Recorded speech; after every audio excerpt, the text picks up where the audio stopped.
Jonah Ellis comes up with the sack. Lost the ball as he banged into Simmons. Trying to win a championship, man. That's the main goal. We have the guys to do it. Over the top, Marvin Mims.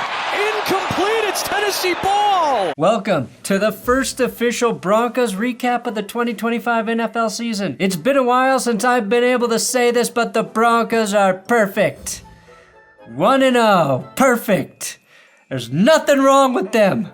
Nothing! Floats downfield, dangerous pass, 50-50 ball is taken away. He's looking deep downfield, lost the ball as he banged into Simmons. Vicks, time running out, delivers, bad pass picked off. Banged into Simmons, he banged into Simmons. They're undefeated. They are undefeated, unlike those piece of shit Chiefs who are bottom feeding in the AFC West. Chargers get a win, Raiders get a win, Broncos get a win, Chiefs, you get slapped in the face by Tahir Tart. Now, many of you were taunting me, telling me this Broncos-Titans game was about to be the new worst game ever. Wrong. It is not a new worst game, even though it had a lot of the makings of a worst game. But the Broncos defense was so dominant, not even 4 turnovers from the offense could stop the Broncos from losing. A 20-12 win is in the books. Now, yes, I've got a lot of questions about the Broncos offense right now, all right? More than I should, really. Bo Nix looked more like Bo Picks, and Sean Payton did not call his best game. Maybe he should hand the play-calling duties over to Davis Webb permanently. I don't know, but I do have a full-blown Broncos-Titans stock report today.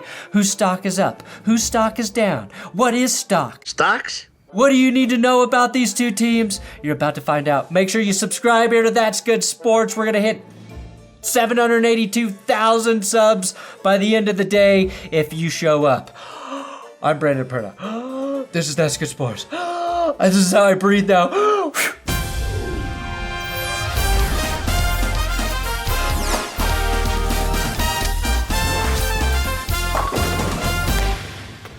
Today's episode is sponsored by Prize Picks and my sign-up code TGS. Guys, I actually got a week 1 lineup correct. God bless Bo Nix. Now, full transparency, I said a couple for the Broncos, and this one I got entirely wrong. But let's focus on my all-green lineup. Look, make your first $5 deposit, and Prize Picks will give you $50 in lineups. And you can follow me on Prize Picks and see every play I make there. I'm following the first 500 people back that follow me. I have 800 followers, so fuck it. I'm gonna follow the first 1,000. I made a trio of stat guesses for Monday Night Football. Caleb and JJ should each toss a TD, and I like Justin Jefferson to find the end zone. And I believe we are less than 100 signups away from the next big TGS bonus.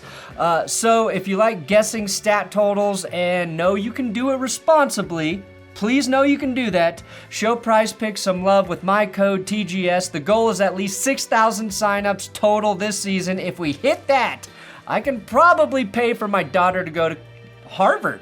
To Harvard! Assuming she got her mother's brain. I'm stupid.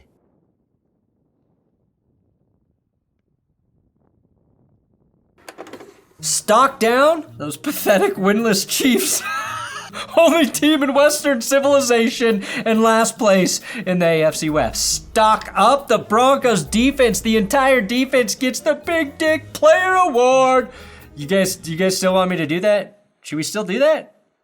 Tell me. We know the Broncos defense getting a rookie quarterback week 1 was a mismatch. Hell, I would have said 6 sacks actually seems pretty doable for this Broncos unit. And it was. They finished with 6 total sacks, all coming from different players. The amount of places pressure can come from on this Broncos defense is impressive. The thing that surprised me the most was their absolute dominance in the second half following a dominant first half. Despite being put in precarious positions by the Broncos offense all night long, they didn't allow a single touchdown, and they held Tennessee to -2 yards in the second half. -2 net yards. What's the difference between total yards and net yards? I don't know. OBJ might try and fuck net yards, but Other than that, it sounds cool. Zach Allen got a sack. Jonathan Cooper had a sack. That was almost a safety. Justin Stranad had a sack. Jonah Ellis had one of the biggest and most clutch sacks of the entire game, handing Cam Ward and the Titans offense a 16-yard loss and a big stock up to Vance Joseph, dialing up a corner blitz from Jaquan McMillan to close out the game. McMillan gets home, landing the Broncos' 6th sack of the night and knocks the ball loose, which closed out the game after Sean Payton elected to go for it on 4th down instead of just kicking a field goal to seal it. Why would he not want to kick a field goal there? Oh, yeah, but that's probably why. Even the last place Chiefs can make a play from time to time, and the Titans were the last place team in all of the NFL last year. Stock surging, Nick Bonito, who just got paid and yes, also had a sack in this game. A key one on 3rd down that forced Tennessee to settle for 3. He stuffed the run on the first play of the game. Bonito was just dominant and generated a career-high 9 pressures on 22 pass rushes per Next Gen Stats. Sacks are easy to see. And not just because they're wrinkly and hairy and gross and dangle between your legs. The tougher thing to notice is when a corner just eliminates the competition. Pat Surtain, in his season debut after winning Defensive Player of the Year, didn't allow a single catch as the nearest defender in 34 coverage snaps. He erased the Titans' passing game. If he ever did blow his coverage, Calvin Ridley would have just probably dropped it. But Pat Surtain was like vintage Champ Bailey, completely eliminating an entire side of the field. Dre Greenlaw did not play due to his lingering injuries, but Talanoa Hufanga made his presence known in the secondary and knocked the ball right out of Tony Pollard's hands just as Pollard was heating up in the run game. Stock down, the Titans' offensive line. Just rewatch everything I literally said if you want to know why. They were terrible. Stock down, Bo Nix and the Broncos offense. Glass half empty, the Broncos might have some real problems. Glass half full, you can't have the greatest defense in NFL history if your offense is actually good. Maybe this is the most selfless offense the NFL's ever seen, setting up all those guys who just got paid on defense for Canton. Is that crazy to think?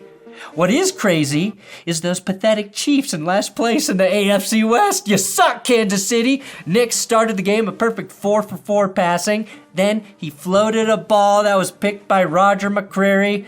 Not the worst pass I've seen, not great, kind of just unfortunate. Then he fumbled when he was sacked, but the Bover throw that had me thinking I'd be making a new worst, whatever, was his first pass after halftime. 3 turnovers for Nick's total. His box score was so thin, I was about to order some Bozempic just to give it a try. It wasn't all on him, though. There was absolutely no run game in the first half for the Broncos.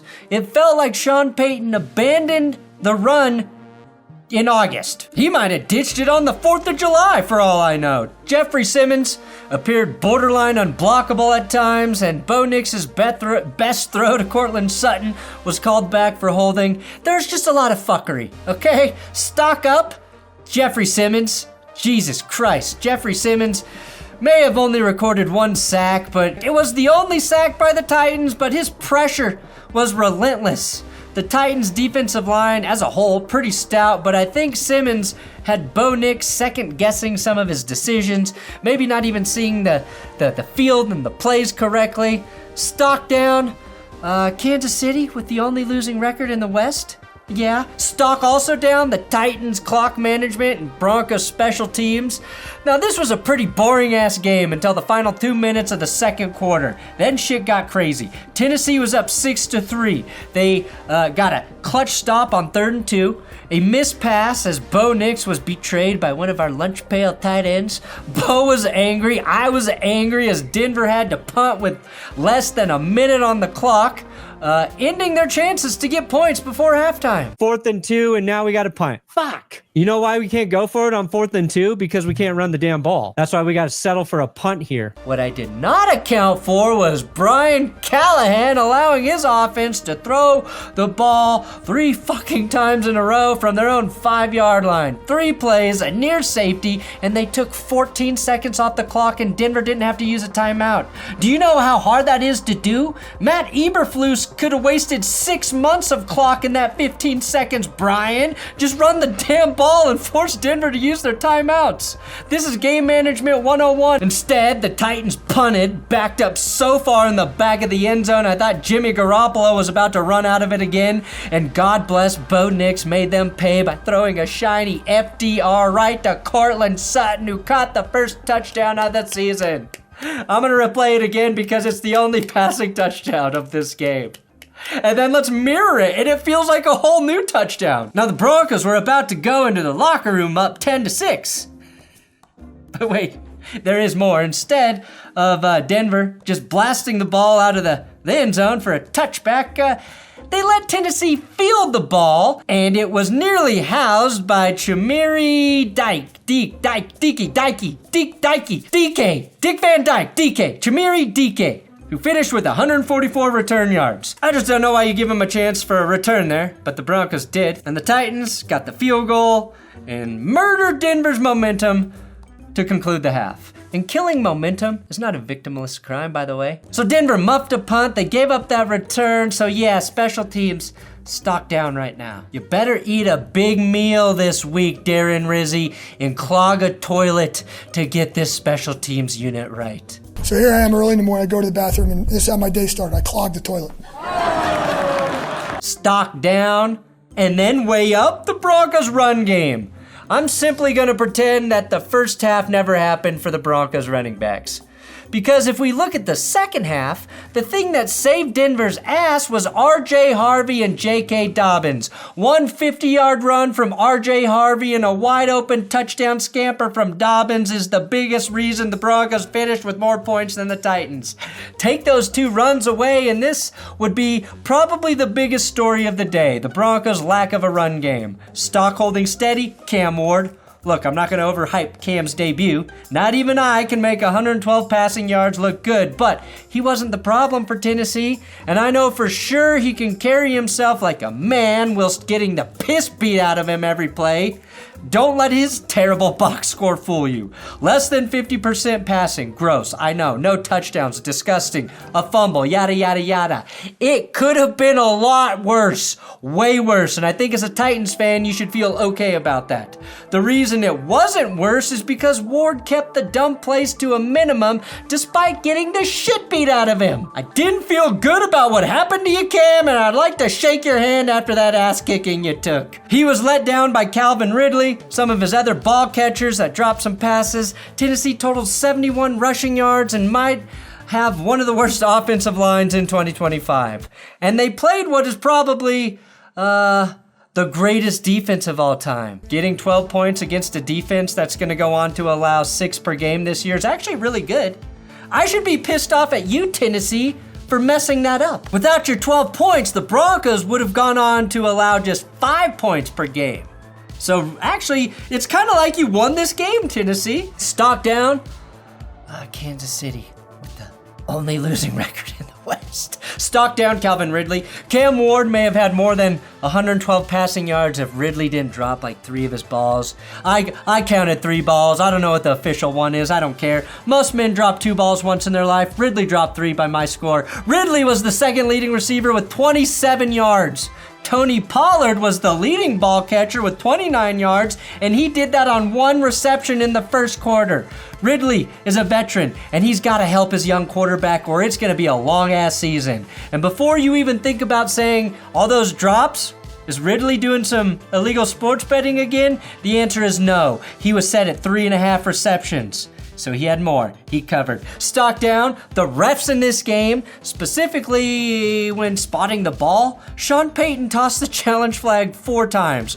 3 of those times he was questioning the spot of the ball, and twice he was right in that the refs didn't put the ball in the correct spot. When the ref annoys you, there is a solution. Why don't you go ahead and brew a cup of my coffee? Fuck the refs. It's a dark roast. It's available at benchwarmershop.com, and it'll cure what ails you. Unless you actually have some sort of medical thing going on, then this won't do anything for you. Might help you take a good shit in the morning. Benchwarmer Shop. I'll help you shit. I clogged the toilet. Also, fuck technology, okay? Damn technology. The virtual measurement the NFL is testing, it's not working, guys. Somehow the NFL added a fail-safe to get the ball spotted correctly, and it only made the refs worse at their job. Stock up the virtual measurement system for getting the ref to say this. 3 inches short. I've never seen a ref be that specific. 3 inches short. And also, every guy hearing that ref say 3 inches short immediately pointed at their TV and said, That's what she said. That's what she said. That's what she fucking said. 3 inches short. Denver needed 3 inches and somehow lost 7. Technically, the Broncos went from a stallion to a mare on that play, if my math is correct. Stock down Kansas City with a losing record in the AFC West. Yeah, stock down, Denver's perfect and overhyped offseason. Rest in peace, conjecture. Hello, reality. And also, screw you, reality. Why do you ruin everything? Evan Ingram left the game with an injury. Dre Greenlaw, again, did not play. Pat Bryant never saw the ball thrown his way. I don't even know if Pat Bryant was ever on the field. Is he even real, or is he an illusion like Sua Craven's throwback? Hell, even Trent Sherfield was flagged twice for holding. Thank God RJ Harvey had that big run and Talanoa Hufanga played all game and forced a fumble, because I haven't seen everything I was excited about in an offseason come crashing down so fast and blow up in my face since Russell Wilson and Nathaniel Hackett, of course. Stock up the Broncos' luck. Okay, 4 turnovers, 2 very odd and questionable decisions in the final 2 minutes of the half in the game, and Denver still walked away with a dub. An ugly win is still a win. Just like an ugly lay can still help you lose your virginity. And stock down, Kansas City, dead last in the AFC West. Thanks for watching That's Good Sports. Oh, I hope you enjoyed this victorious Broncos recap. I know a lot of you want to see me cry, but not today. Not today. Make sure you subscribe to this YouTube channel. Winners and losers of all the NFL games will be up tomorrow.